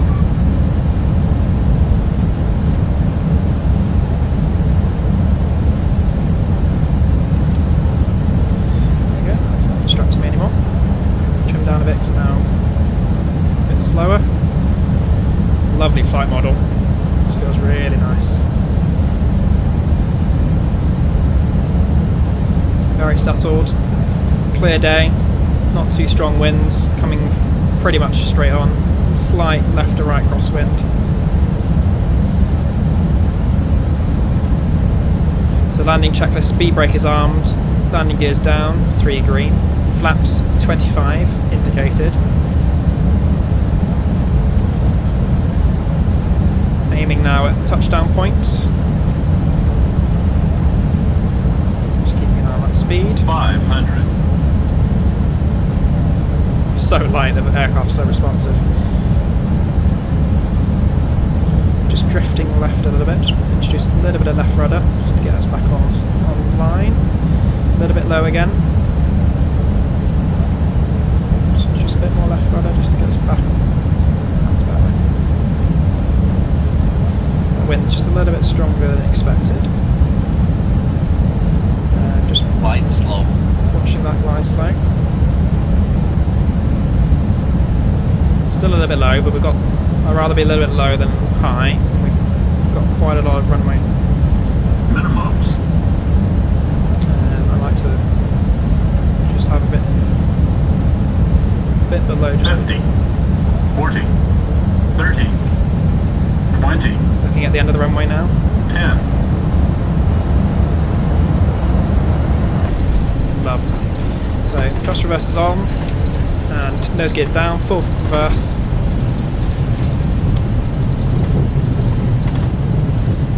Oh, I've accidentally right idle. And we can take this.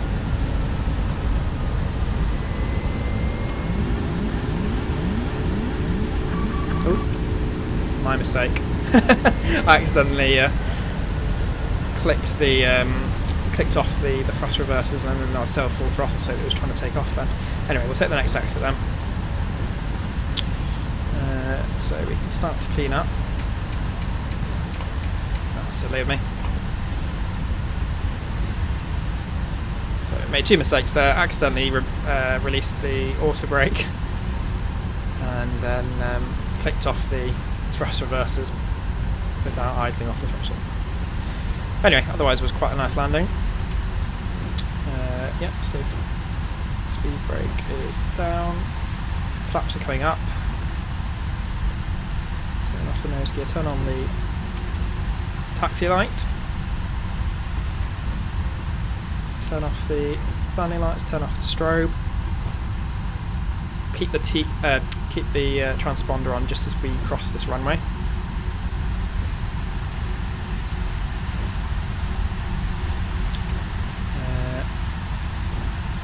Just find out where the cargo is.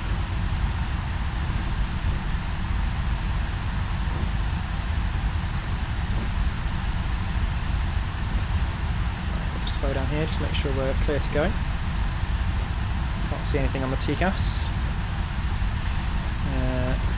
Airport, just make sure clear right, clear left. Airport stands. The cargo's right down the other end of the airport. Excuse me. So we'll follow that aircraft up. Ground speed's a little bit fast, we'll slow down a little bit, and what we can do now is turn off the transponder. Let's leave it on standby. And make a left turn here. And what we can do is, actually we're probably a little bit early for the APU. Again, got to save that fuel. Alright, it's left turn here. So like I said, Just Sims Dusseldorf. Very nicely renditioned. Don't know if this is the same one that same publisher that produced the one for Aerosoft for P3D, which I had. It does look very similar. Good level of detail. So that's obviously the passenger terminal. So what we're doing, 17, so we'll just increase it a little bit. Turn off the auto brakes completely. Low fuel. Can't seem to turn that off. It's just how it is.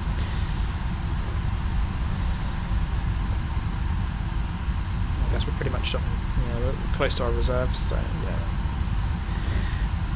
Justly is informing us that we are low fuel.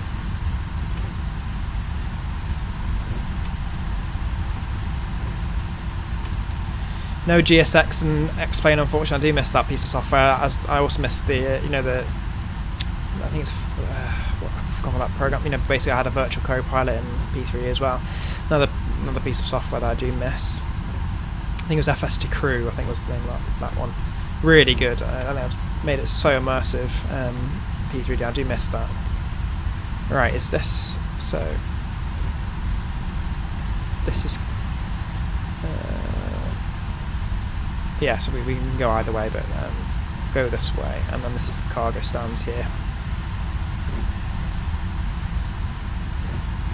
I assume this is probably just the remote stands for passengers.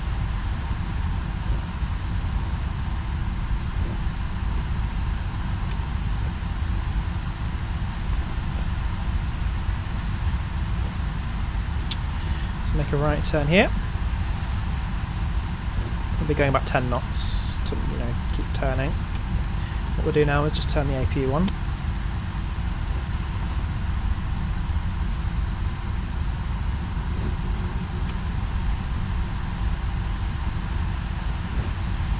I'm used to flying or taxiing smaller aircraft, so have that extra bit of leeway. So we'll go right down the end because that's where the cargo hangars are. Hit on the APU gen, and then make a left turn. Go back to the GSX. That there is like a ground handling add-on that I do have for X-Plane. I think it's who is it who makes it. I'm not going to say just in case I get it wrong, but it's okay. But it's very clunky, and it's not as automated as GSX is. GSX was really clever. You basically click the button, and then it just did it all automatically. Loaded the cargo or the passengers as per how many passengers that you've actually set up. And when you're taxiing in, there'll be a marshaller on your stand ready to guide you in and stuff like that. So definitely sorely needed, and I hope now that X-Plane is becoming significantly more popular that we'll see something for X-Plane soon. So let's take the next one. So we're near the cargo terminal now. Take this one.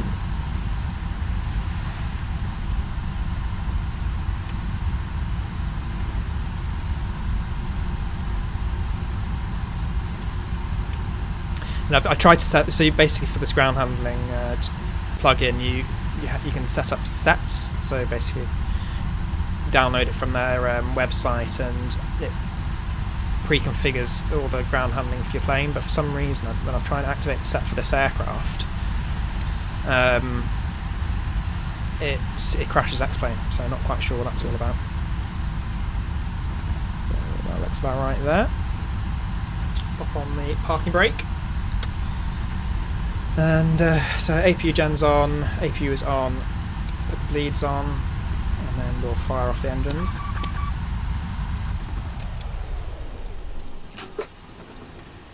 Turn off the pumps. Seatbelts off in SimBuddy.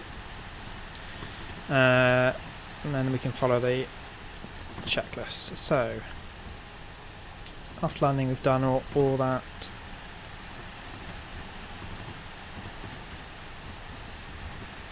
So hydraulics all off.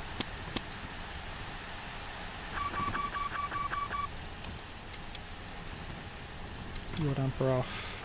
Fuel pumps off. Anti-collision light off. Position ice we'll leave on. Isolation switches we'll leave on. Actually no, we will turn on because otherwise we're not using the power from the bleed from the APU. We'll turn off the right and left engine packs. Flight director off, wheel chocks on, parking brake off, LSU, load unit, GPU, stairs, external power, turn the APU off. I bet it's gonna not turn off again. It's probably a sequence which you need to do that on. Okay, and then airplane, left front main, forward, aft doors.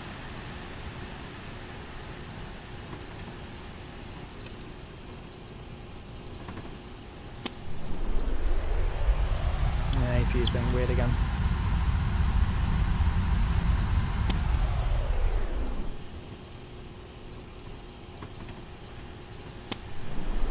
So maybe the sequence of the APU gen.